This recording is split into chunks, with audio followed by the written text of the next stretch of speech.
It is 7 o'clock on a Sunday night, and you know what that means. It's Topical starts right now.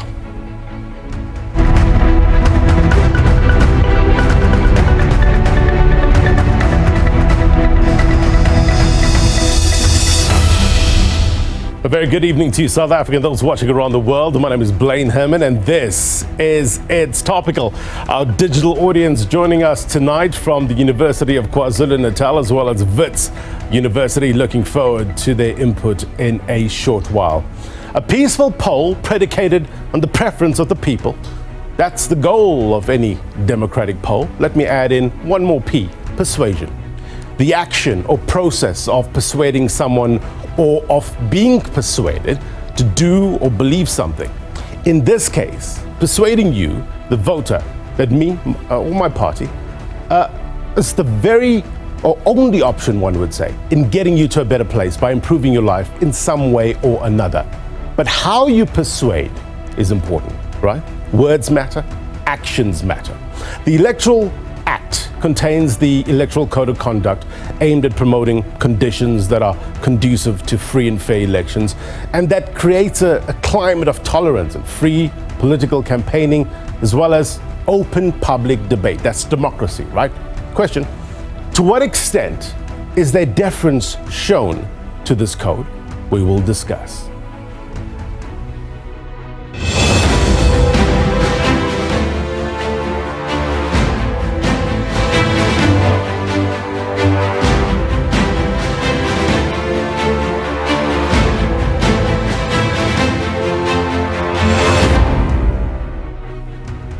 That's right.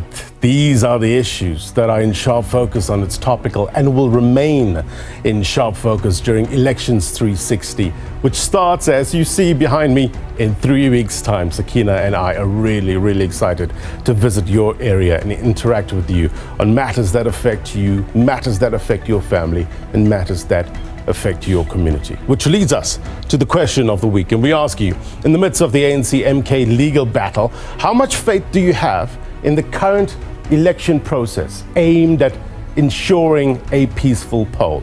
Let us know at It's Topical SABC. Let's walk and talk, give you some context. So we're looking at the laws tonight that are currently being used in terms of party registration. We'll also look at the language being used by individuals, right? To what extent do you strike a balance between fiery political talk and provocation or incitement? You let us know at It's Topical SABC. Perspective coming up.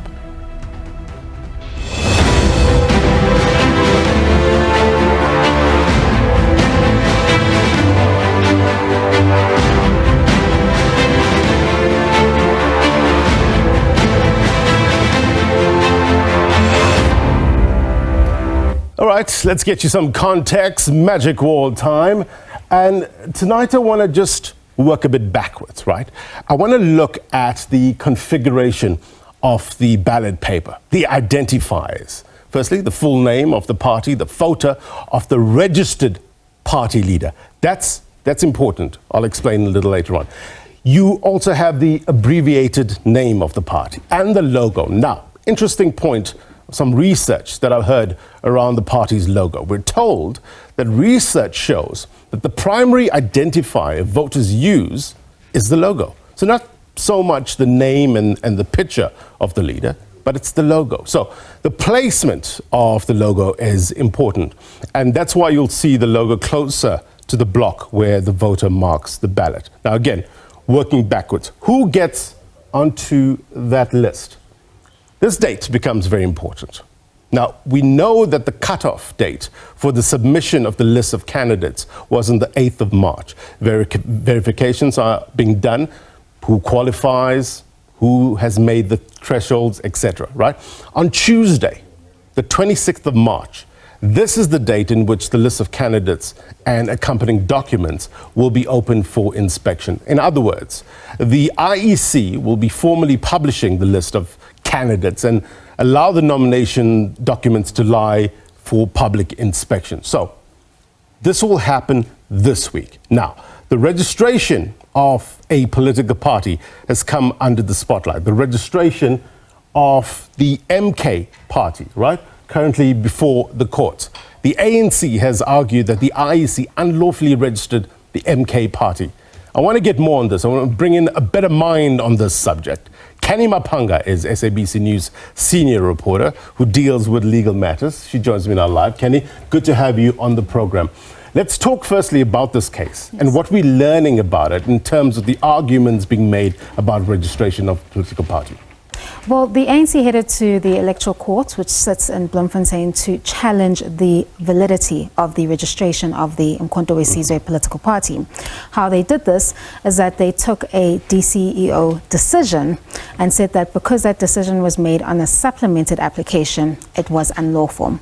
Now, the ANC was arguing, of course, there's the internal mechanisms within the Electoral Commission that you can use, but they were saying before the court that any decision that they believe is unlawful is reviewable before a court. Right. And because they've brought it there, they're bringing it on the grounds that this is to ensure free and fair elections by resolving this question of whether the IEC can register a political party on a supplemented application. Okay, break that down further for us. What is a supplemented application? Well, we can use the example of Umkhonto we Sizwe. They made their submissions, they were getting the guidance from the IEC when they were registering. This is a process that started from the 1st of June last year. There was an issue with the Deeds Foundation. When they verified that, there were a few that they couldn't verify. Once MK remedied that, which is to supplement that application, they were then registered with the IEC to contest the national and provincial elections. We understand that they met the March 8th deadline. However, that verification process is still underway, and we'll learn in some time, or in due course rather, whether they will be on that 2024 ballot. Right. So this becomes important here, Kenny, in terms of the symbols that mimic existing parties or incite hostility. Now, with regards to the issue of trademark, what are we learning in terms of that application? Well, initially when the ANC first listed their concerns about Umkhonto we Sizwe, it was about the trademark. However, when we went to the electoral court, the main purpose of that application was to invalidate that registration. However, there is a matter that we're going to this coming week in the Durban High Court, that is the KwaZulu-Natal High Court Division that sits in Durban, where they will hear and discuss the question of who owns Umkhonto we Sizwe. The ANC will attempt to interdict any party from using the name or the logo of Umkhonto we Sizwe, with the ANC arguing that that is something that they own, that heritage. You know, Umkhonto we Sizwe is a name that was used in the former apartheid military wing of the ANC. It carries a lot of history and still informs a lot of what South Africa is today, 30 years into democracy. So they'll fight for that name, they'll fight for that heritage in the Durban High Court on Wednesday this week. Now, jurisdiction in terms of the electoral court, important mechanism in an electoral period. What are we learning? What has been argued in terms of this case? Well, what you need to know is that the Electoral Commission has its own processes, the objections, the review, and the appeals process. It's there to solve these kinds of disputes that you have, which are common during election periods, whether it's a national, provincial, local government, or whether you're having by-elections, for example. But those mechanisms have to be utilized to their full potential before you could turn to a specialist court and ask for their intervention.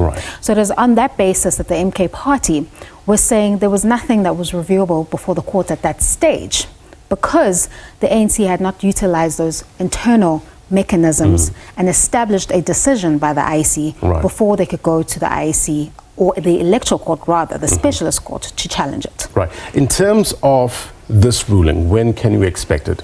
Well, the electoral court moves quite quickly. The judgment was reserved, so it's in due course that you will hear what their decision is. We know the elections are on the 29th of May, so they have to come up with a resolution that is just and equitable for all parties, because it's not the MK party that was being challenged in the electoral court. It was the IEC and their decision to register the political party on a supplemented application. I obviously don't expect you to know the outcome of what's going to come out in terms of a ruling, but in terms of how the relief is constructed, what are experts telling us? What are the options on the table? Well, the issue that is being table before the electoral court, it wasn't an issue that was created by the political party itself. It was registered by the IEC. The ANC didn't take the MK to court, it took the IEC to court. So whatever remedy comes out of that electoral court has implications for the 29 May elections and even bigger implications for Umkhonto we Sizwe. So it would be expected that the remedy would be just and equitable so as to not punish a third party for maybe an error that may have been committed, if that is the finding in the electoral court, is to achieve a just and equitable remedy that can solve the legal question, but also other parties don't suffer any prejudice due to some of those faults that may have taken place. Right. Important indeed. Context, as always, very important. Canny Legal Eagle Mapanga. Appreciate your time as always. All right, that was Canny Mapanga. Keep it locked onto SABC News. She's following these cases very closely, also with our team in Durban as well this week. We will get you the very latest on that. Now, word on the street, important in terms of getting your views on this topic. Took to the streets seeking diverse views and perspectives, and this is what you had to say. Take a look.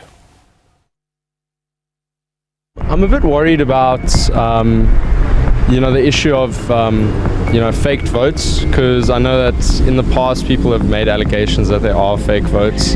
I'm not sure if it's a real thing because I'm not too informed about it myself, but it is a concern I have.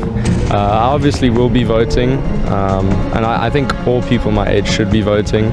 Because I have a few friends who say there's no point in voting, but I think that's not a good view to have. I think it's a good idea to go vote, make your own opinion, make your own stand, and have your rights as a South African that way. Worst case scenario will be like a coalition government where people don't really, where it's a lot of mixing of different parties if the ANC loses. Yeah, that would be my biggest worry about not being able to get stuff done because there's a bunch of different parties trying to go in different directions. There's a lot of talks about elections being rigged and so forth, and I can actually believe that because in South Africa we can get away with anything here.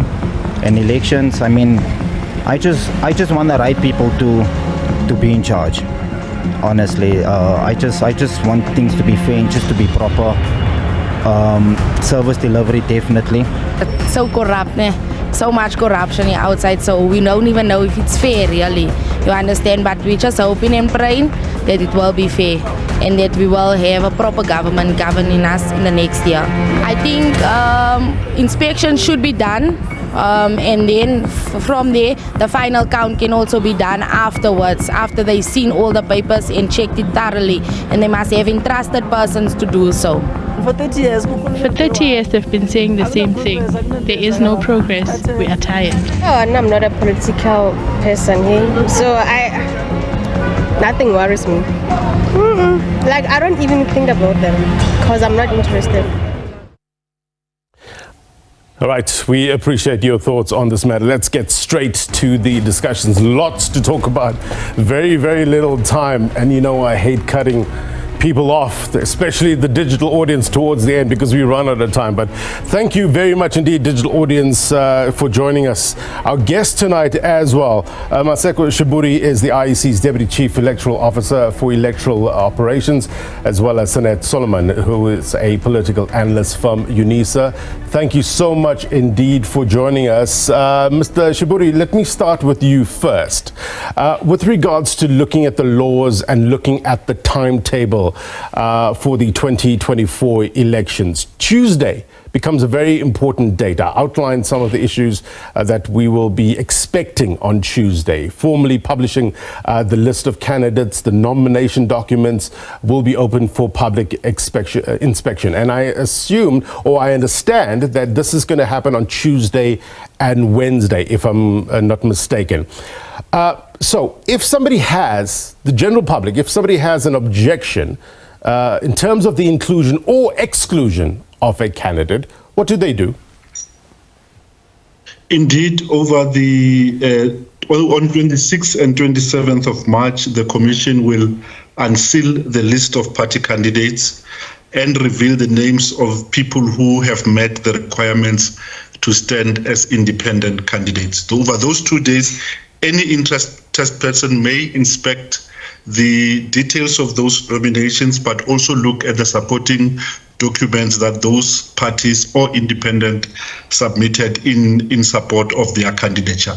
Right. There are basically two broad bases on which a person may object. One is whether the party or candidate has met the requirements in law, i.e. Section 27 of the Electoral Act. In other words, was there a signed acceptance of nomination, right, and those type of things. In respect of those things, we have no qualms. We think we've marked all the T's. The biggest thing will be whether a person is qualified in terms of the Constitution to stand to be a member of a legislative assembly. And the broad grounds in the Constitution are roughly three. One is that the person must not be an unrehabilitated insolvent. Two, a person must not be in the employ of the state, but those category of persons, there are regulations and rules that facilitates their participation. The third category are persons who have been sentenced to a custodial sentence of more than 12 months without an option of a fine, and 5 years has not lapsed since they served the sentence. That category must not be confused with the following. If a person is appearing before a court of law, or a person has been charged with a crime, but the time in terms of which they can lodge an appeal, or that the appeal has not run its course, those persons are not excluded in terms of the Constitution. Only people who have served a custodial sentence of more than 12 months without an option of a fine, and 5 years has not lapsed since they last served the sentence, only those ones are excluded. Any person may raise objections by the 27th with the Commission, and the Commission will have until the 28th to make a decision on whether that person is qualified or not. Right. A person who's aggrieved can take the decision of the Commission on appeal or on review at the Electoral Court, and the Electoral Court will have until about the 8th of April to take decisions on the suitability of those candidates. Section 47 becomes very important with regards to the latter part of the requirements. And I understand that the Commission has assimilated the constitutional requirements of a legislative body into this. Do you expect a lot of pushback with regards to this? In the past, we've received a lot of objections, but those objections were not hinged in the requirements of the law. Right. So it was easier for the Commission to deal with those, to say the legal requirements have not been met. But we expect that if a candidate is disqualified, they may be pushed back, and in those instances, those candidates may approach the Electoral Court for a determination. Right. Just a couple of more questions on process. When will the final list of candidates and political parties that will be allowed to contest the May 29 poll, when will that be released? On the 4th of April, we will hold a ballot paper draw contest, and also the signing of the Code of Conduct, and on about the 8th, the Commission will release the final list of independent candidates as well as parties that will appear on the ballot paper come the 29th of May. Right. Sanet, let me bring you into the conversation. Sanet Solomon is a political analyst. Context important as always. From what you heard from what Mr. Sheburi had to say, the end goal obviously is to have a credible, a fair, a peaceful elections, right? The laws and the rules and procedures that are currently in place, do you think that will achieve that end goal? If you can unmute Sanet. There you go. Thanks so much. I think that the Electoral Commission has always been very competent in terms of dealing with the elections. And I think that given the laws and the rules, I think it's quite fair to assess that everybody would be treated in accordance to that, and that those who would be participating in the elections would obviously abide to that, given that they would be signing the commitment to actually uphold the rules for each of the elections. Right. Mr. Sheburi, the Code of Conduct, that takes effect as soon as the election date is proclaimed, correct? So we're in that period currently. Indeed, the code of conduct kicks in on the date on which the election is formally called by the president and the 9 premiers. And there's a rationale to that, because the code by its nature limits certain rights. So you do not want to limit rights in perpetuity. So that's why the code comes into effect. It is binding on all political parties, whether they sign at the ceremony or not, but it is binding on them. It is binding on the supporters of parties. It is also binding on office bearers of those political parties. Right. I just want to look at, what the Electoral Code of Conduct actually says in terms of parties and candidates and what they can't and can do. In terms of speaking out against political violence, in terms of threats against other parties, how is that monitored? How is that policed to a certain extent, given the current state of play in South Africa, the heated nature of election campaigns? There's checks and balances. For example, the commission may form an opinion, having investigated a matter, that there may be a breach of the code of conduct. Right. What the commission may not, however, do is to impose a sanction.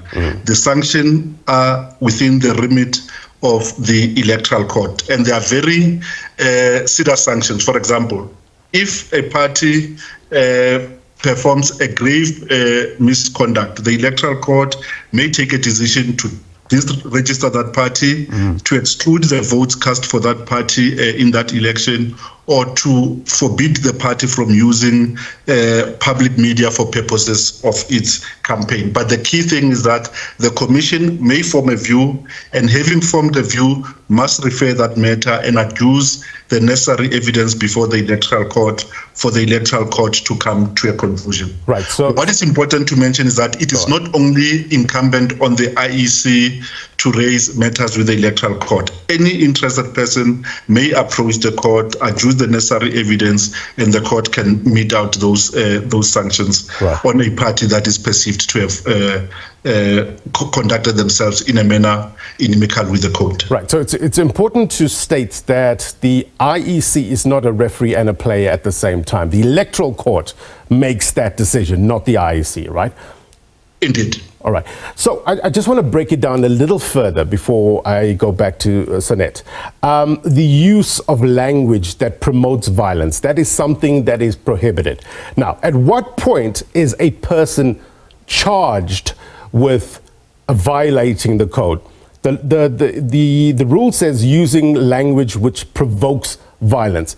Does violence need to happen first before the person is charged, or is there another way of looking at this? I think it will be irrational for an act to require a prohibited conduct to happen before an end could be put to it. If there's sufficient reason enough that language may result in imminent danger or imminent violence. However, what muddies the waters is that you must make a distinction between a statement of fact and an opinion. Right. So whether you say something, is it so that it will that violence will actually follow, or in the robustness of debates, can some other languages be allowed? That is where we ask then, from the commission side, parties to act in a manner that they restrain themselves, so that their followers may not perceive the statements by their party leaders to be a call to violence. Right. That's what I wanted to get in terms of that muddied water. Is what's the understanding? How is it determined that this sort of speak? And because you know how political parties, politicians, it gets heated during campaigning and things might be said. So what is the determining factor used in order to bring somebody to book? I'm going to sound like a lawyer. There is no yardstick that if this happens, this will follow. I think each case will be judged on its own merit and the circumstances within which those pronouncements were made. Right. Sanet, given what you've seen over the past couple of weeks as the political campaigns get heated, are you confident that we can expect a peaceful poll come May 29? I think that a lot of stakeholders are trying to ensure that we have peaceful elections, and I think that it would only be fair to allow them to do that. I think that the police are obviously monitoring the full hotspot in terms of KZN. That's the ones that I know about. But I obviously think that there would be other areas that would be mapped out, and I think that the necessary resources and support would be sent to those areas. Right. Seen through the long lens of history, Sanet, how does the narratives currently being used fit into the political lexicon?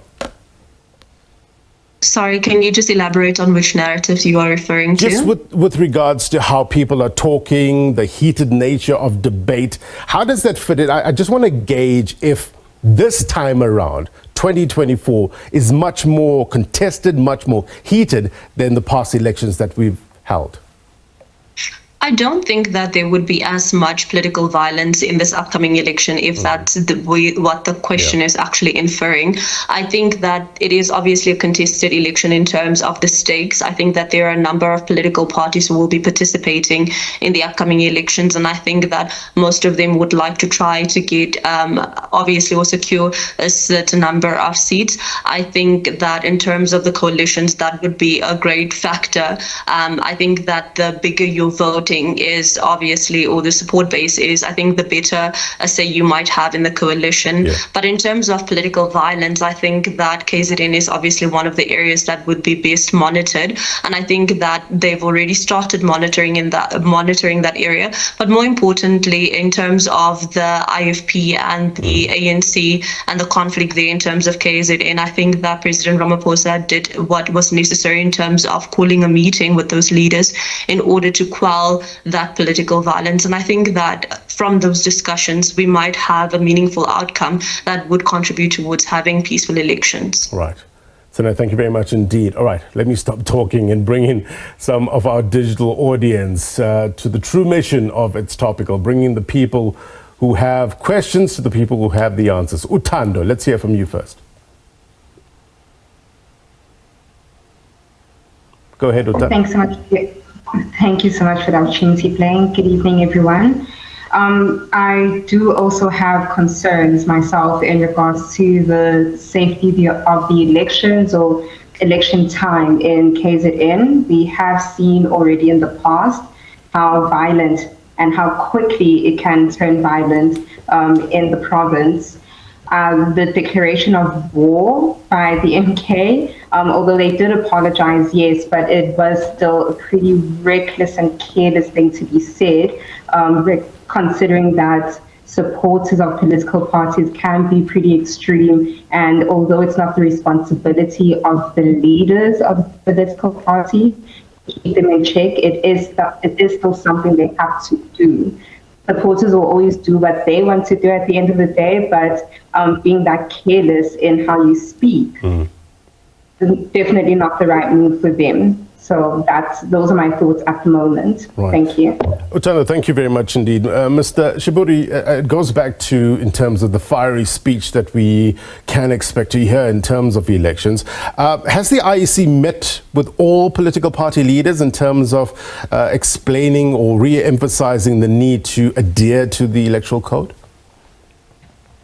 Traditionally, following the close of candidate nomination, the commission meets with parties that are going to contest. This time around, the commission has asked for meetings. The meetings are currently underway, and specific things will be raised with specific parties behind closed meetings. Sanet, let me bring you in with regards to how fiery things can get.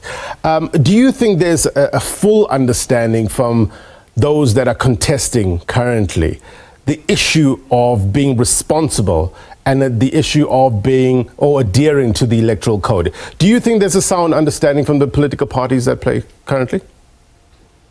I think that a large portion of political rhetoric is trying to invoke certain emotions from people and obviously their supporters and their audience. And I think Utando was right in saying that it was reckless for the MK party to insinuate or state what they did. I think that political leaders have a huge role to play in terms of how their constituencies and also their followers behave and obviously act. And I think that taking that into consideration, they obviously obviously needs to be consequences for such things. For example, perhaps a fine, a formal apology, and so on. Because while you might retract your statement and while you might tentatively apologize, you don't know how far-reaching the implications of such a statement could be. Yes.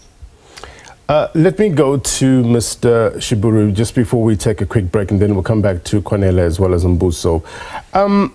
With regards to some of the things that have been said about the IEC in terms of questioning its credibility, etc., obviously the IEC is a Chapter 9 institution, and you would agree that it's not beyond reproach. Having said that, though, do you feel that the credibility of the IEC is being thrown more into question now than ever before? Let's answer it this way. In 2021, we had 100,000 persons who wanted to be elected to a finite number of 10,400 seats in municipal councils. So in that context, the voices of those who did not win will drown out the voices of those 10,400 candidates who were eventually elected. In a lead up to election, it is unfortunate because if you tell your followers many times, don't trust the IEC, it can't be trusted, and you expect that on voting day, people will listen to you and go out and vote for you. Why would persons trust the IEC with their votes on that one day when you've over time told them never to trust the Electoral Commission? By any means, we do not think we are beyond reproach. We don't think we are beyond reproach. We are accountable for our action, our statements. To that end, there's a scheme, as you articulated it in the beginning of the show, that the decisions of the administration, including that of the CEO, may be reviewed or appealed to the Commission. The decision of the Commission may be reviewed or appealed to the Electoral Court. That is the scheme that has been put deliberately into force to ensure that we do that which the law requires of us to do. So if people have reason to believe that we acted in a manner other than what we are supposed to act, they can go to the Commission if it implicates an official, or they can go to the Electoral Court if it implicates the Commission. Just to add one thing, now that we have a list of candidates, we can now approach the Electoral Court to ask for specific sanctions. In 2016, there was a candidate who was disqualified, who appeared on the party list. He was disqualified by the Electoral Court, or at our instance, for what he had posted on his social media platforms. I want to talk about how is that policed in a short while, but just before we go to breaks, Sanet, I need to get your take with regards to casting aspersions on the integrity of the IEC. To what extent does it have a deleterious effect on the voter, especially?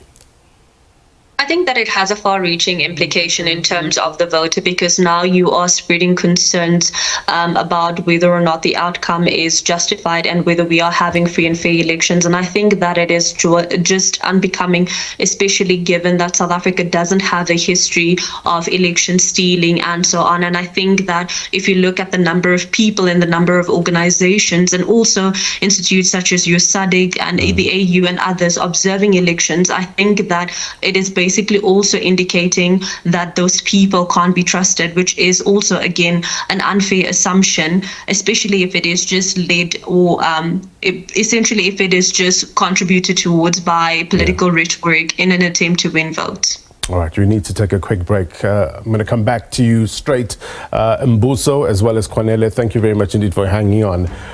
It's important. We need to understand the end goal here. Peaceful, credible, fair elections. How do we get there? What sort of laws, what sort of protocols are in place in order to get us to that place? We're going to take more questions from our digital audience. Answers up next.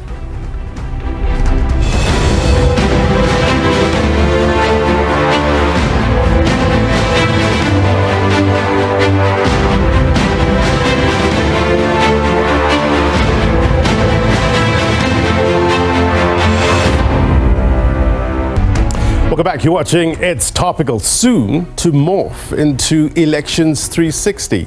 Very much election focused, election centered. Why? Because it's about you, in order to give you enough information to make informed decisions.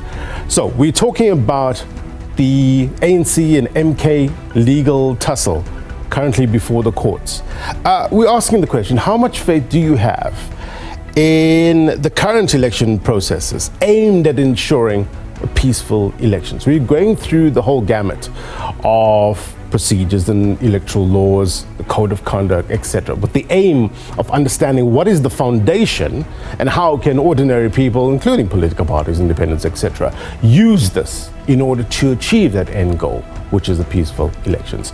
My guest tonight is Masego Sheburi.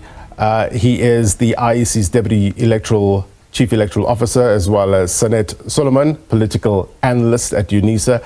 Also, the digital audience with us tonight. Mbuso, let's go to you. Good evening to everyone, the viewers, the host, and the panel. Well, reflecting on the topic at hand, I best believe that, firstly, whatever outcome that will be taken by the court regarding the case that is posed by the agency will be very, very crucial pertaining the upcoming elections. Looking both sides, let's say the court says that the ANC wins the case, then what's next, or what is the next step for those who are now wishing to vote for the AK? It may prompt the acts of violence from the people because they have decided that they will vote for MK. Or let's say the court says the case posed by the ANC is not valid, then we may see the ANC raising more concerns, challenging or appealing the decisions. So it's the decision that will be taken by the courts will shape the history, not just now, but moving forward.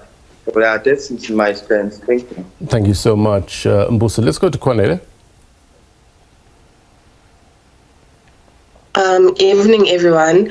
So personally, I think even when the court decides whatever decision they decide on, I doubt we'd have peaceful elections based on the fact that if the MK does get deregistered to participate in the upcoming elections, the MK supporters could retaliate. And if we had to look at recent events from their side, there has been violent threats from their side and violent behavior. So if the MK supporters do retaliate upon the fact that they have been deregistered from partaking in the elections, then that is political violence or a political war.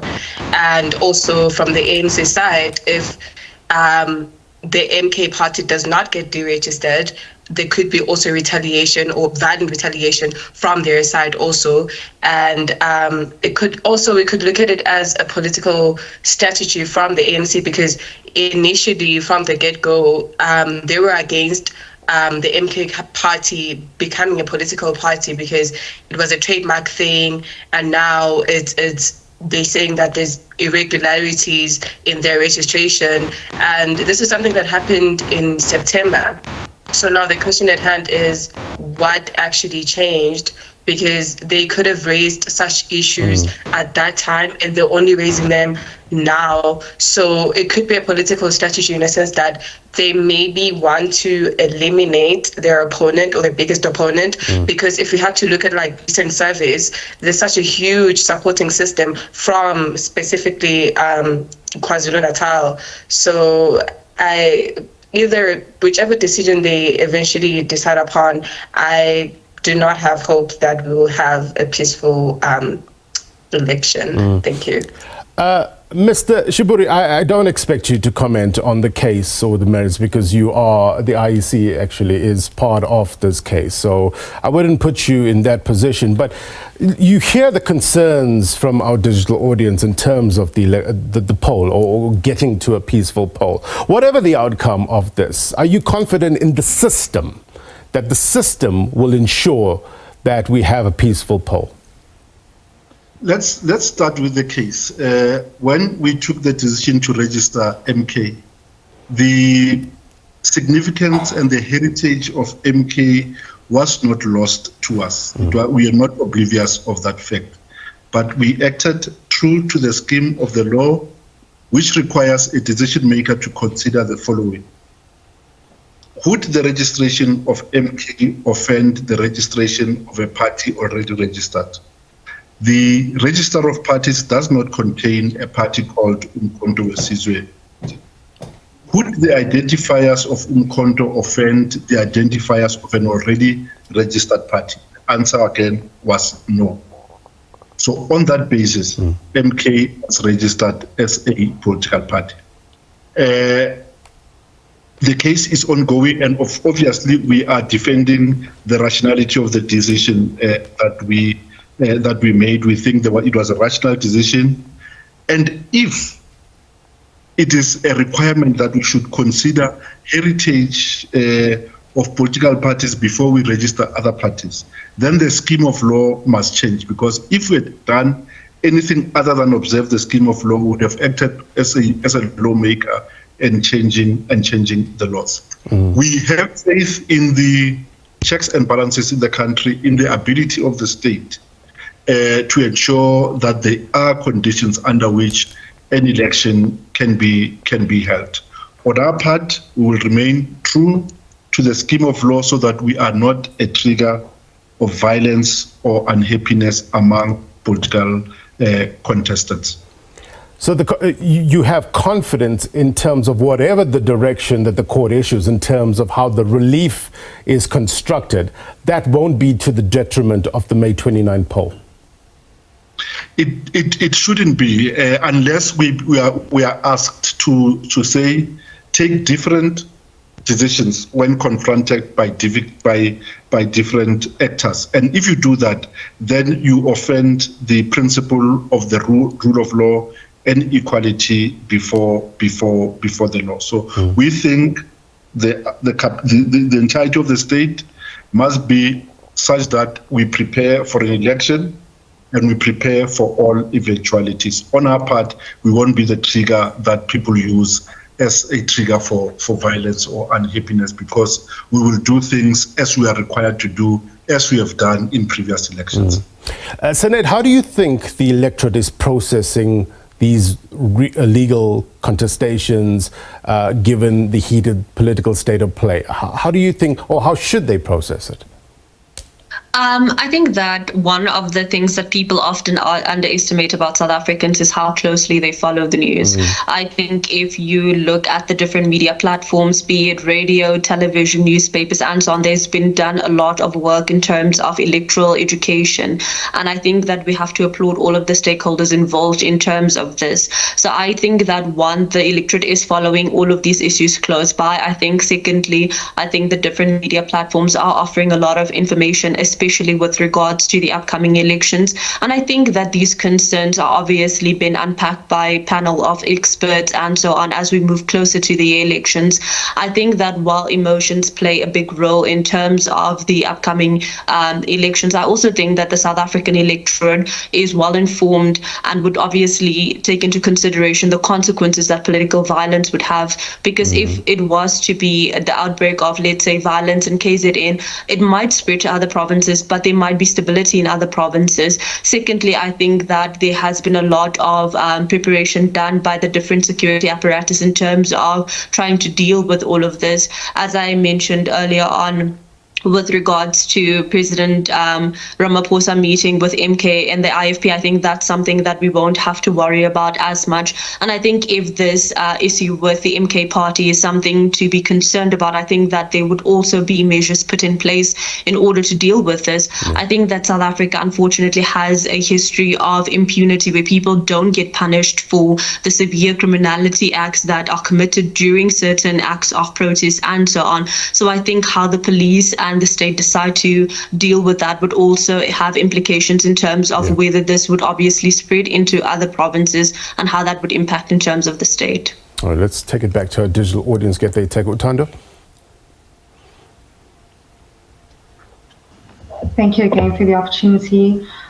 Just to go back on what Kwanele had mentioned as well, that it really is a strategy that the ANC is using against MK. And I must say, it would be quite a shame. Right now, the ANC is falling into that typical political party trap of basing their campaign and popularity on being haters of another political party. And they've done admittedly quite well recently with their campaigning, supporting Palestine or possibly on TikTok, paying attention to the registered voters in KZN. And to have all of that reduced to this continuous battle over just a name, I know it's not just a name, but it really would be such a shame. It's something they could probably focus on after the elections. But the same also goes for MK, that they've had their successes, which is why there is this strategy against them in the first place. They shouldn't focus all that much on the case because it is a distraction. They're making it strides in their campaign and popularity, but threatening that civil war was definitely the wrong move, because they think it may have shown strength, but it also shows the instability that they might bring if they came into power. And that's something that Sanet had touched on, that there would be that possible violence in KZN, but other provinces might not actually follow suit, because not all South Africans are violent, but it does have a bit of an aversion towards the party that they stated that so carelessly. So we can only wait and see as to what actually happens. And both parties should be focusing on their campaigns and not battling each other, because what do they actually have to gain from doing that? Kwanele, then Mbuso. I just want to add to exemplify or to give a similarity of the situation. So when we have to evaluate voter behavior, right, we tend to find that voters are either loyal to the political party itself or the person that is leading the political party at that time. So and I think everybody remembers when we had lootings a few years back, when Jacob Zuma had cases against him, and their entire country did something unimaginable just because they were in support of Jacob Zuma himself. So now that he has come up with a political party of his own, if it had to be deregistered, I still stand on my point that I don't think, as much as their hugest supporters are like currently are seen as from KZN, I think other parts of South Africa too would be involved, in a sense that, like I said, during lootings, it wasn't just based on one province, like other provinces too were part of it, just in support of Jacob Zuma. Right. So it could really turn really badly. All right, fears expressed by Kwanele Mbuso. Thank you again. I will more likely second Mr. that parties should focus on their manifestos rather than focusing on other parties' issues. But then at the same time, ANC has a case when it comes to the trademark property rights and all the infringement things. They have the case there. And so we are more likely to go back and forth. The third thing is that the days are approaching. The people have more likely decided on who they will vote for. Maybe the IEC or the court could advise on the possible remedies that may be taken. Should the MK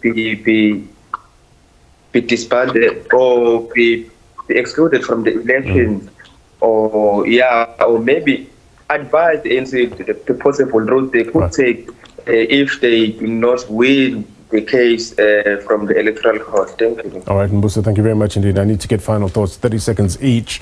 Let's go to Sanet first, and then a final word to Mr. Sheburi. Sanet?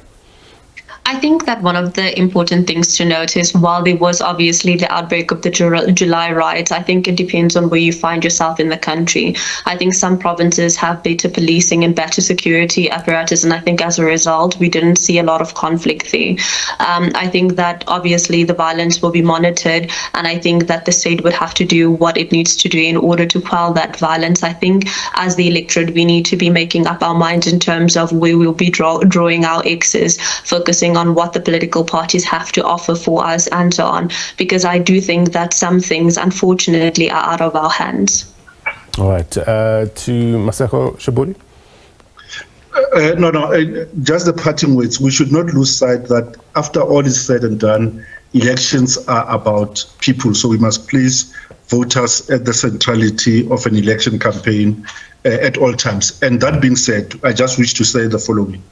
Those persons who know that they will be unable to vote at their voting stations have until the 17th of May to pre-notify us that they will be voting at another voting station. Go to our website and give us that pre-notification. We'll make arrangements for you at that other voting station. Secondly, persons who, owing to a physical condition, are unable to go to a voting station and vote. Let's please assist those, apply for special votes on their behalf. Special votes will close on the 3rd of May.